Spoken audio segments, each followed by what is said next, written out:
Bonjour à toutes et à tous et bienvenue dans cette nouvelle vidéo. Aujourd'hui, cela fait 2 ans que j'investis sur PEA et aujourd'hui, on va faire le bilan sur ces 2 ans afin de vous montrer de manière transparente qu'est-ce que cela donne 2 ans d'investissement sur un PEA. C'est parti, sans plus attendre.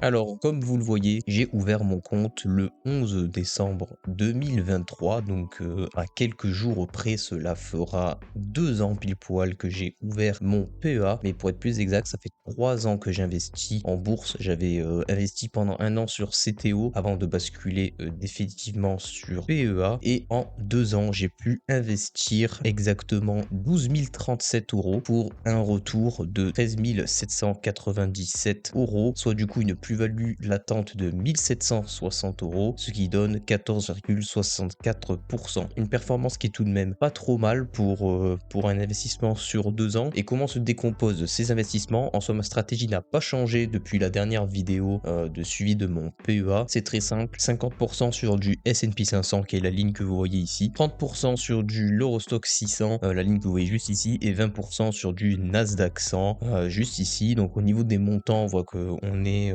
ici à presque 900 euros de plus-value latente, ce qui donne presque 15% pour le S&P 500, 12,15% avec une plus-value latente de 450 euros, et pour le Nasdaq 100 ici, une très belle performance de 434 euros, donc presque autant que l'Eurostock 600, alors que j'ai investi 2 fois moins, et du coup pour un retour en pourcentage de 18,32%. En soi, performance totalement logique si on regarde d'un point de vue historique, parce que d'un point de vue historique, c'est le Nasdaq 100 qui est le plus performant des ETF ici dans ma sélection d'ETF. Ensuite, c'est le S&P 500. Enfin, en dernier, c'est l'Eurostock 600. Ici, vous le voyez pas parce que ma tête cache, mais du coup, sur ma performance en 2025, j'ai eu 8,31%, ce qui est moins bien que le CAC 40 qui lui a fait 9,74%. Alors, comment se fait-il que la performance ici est en deçà d'un ETF CAC 40 alors que l'ETF CAC 40 performe moins? Tout simplement parce que j'ai investi en DCA, donc en dollar cost average, c'est-à-dire que tous les mois je mets un montant, donc évidemment que je rachète à la hausse quand les marchés montent, donc mon prix moyen augmente, même s'il est lissé sur le long terme, s'il y a des baisses par exemple. Alors quel avenir du coup pour la suite, parce que c'est ça la question. Très honnêtement, je ne pense pas changer de stratégie. Cette stratégie me convient très bien avec un investissement long terme sur ces 3 ETF. C'est vrai que j'ai une bonne conviction sur les États-Unis. 70% de la performance boursière mondiale est due aux États-Unis, donc très centré sur les États-Unis, mais toujours de l'Europe au global. Donc bien sûr de l'Eurostock 600 et pas pas de l'Eurostock 50, parce que le stock Europe 600 investit sur beaucoup plus sur l'Europe en globalité, donc notamment la Suisse, l'Angleterre, etc. Alors que l'Eurostock 50 lui va investir uniquement sur les pays de la zone euro. J'ai fait une vidéo qui compare ces 2 ETF si vous voulez aller la voir pour comprendre plus en détail. Donc une stratégie orientée vraiment sur les pays de l'Occident, enfin les pays vraiment qui sont développés. C'est vrai qu'il pourrait manquer un petit peu d'émergents, on pourrait se dire, mais c'est vrai que j'ai vraiment zéro conviction sur les pays émergents.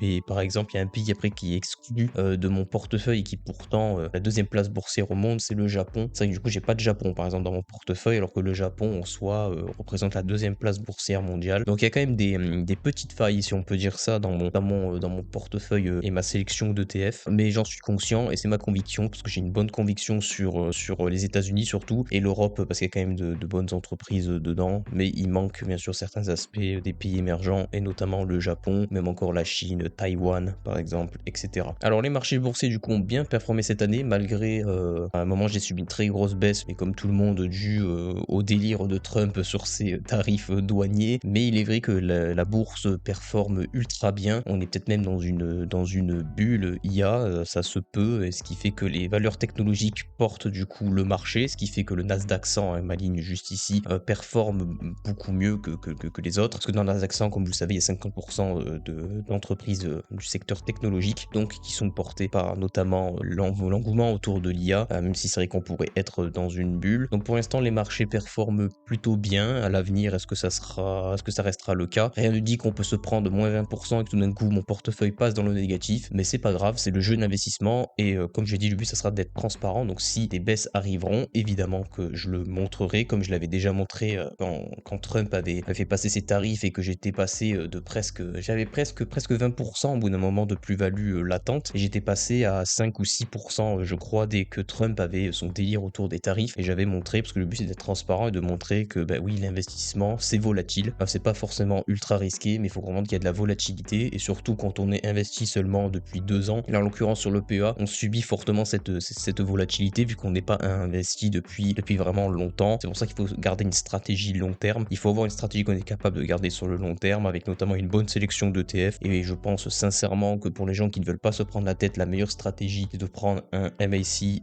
World et vraiment de n'investir que sur ça, comme ça on prend vraiment aucun parti. Comme vous le voyez, c'est vrai que mon plafond de versement est ici limité à 20 000 € parce que j'ai un PEA jeune, mais il va se transformer très prochainement en PEA classique et donc le plafond de versement passera à 150 000 € si je dis pas de bêtises. Je crois que c'est ça le plafond de versement maximal pour le PEA. Quand on dit plafond de versement, évidemment c'est le nombre de liquidités que vous pouvez mettre dessus, hein. C'est pas le PEA est limité à 150 000 € en valeur, hein. Vous pouvez mettre 150 000 € du coup et il peut valoir 2 millions votre PEA. Faut vraiment comprendre que c'est un plafond de versement maximal, c'est-à-dire que l'argent seulement que vous mettez dessus, que vous comptez investir. Voilà à peu près où j'en suis après 2 ans d'investissement, donc à presque 14 000 €. C'est plutôt pas mal du tout. Évidemment, le but sera encore de venir accélérer les choses. Pour cela, il faut investir encore plus, hein. Il faut augmenter son montant d'investissement mensuel. Donc, soit gagner plus d'argent, soit alors économiser plus pour avoir une meilleure épargne et avoir un plus gros taux d'épargne investi et ainsi investir plus. Donc, c'est ce que je vais essayer de faire, notamment sur l'année 2026. Je vais essayer d'investir plus que sur l'année 2025. Ça va être le but pour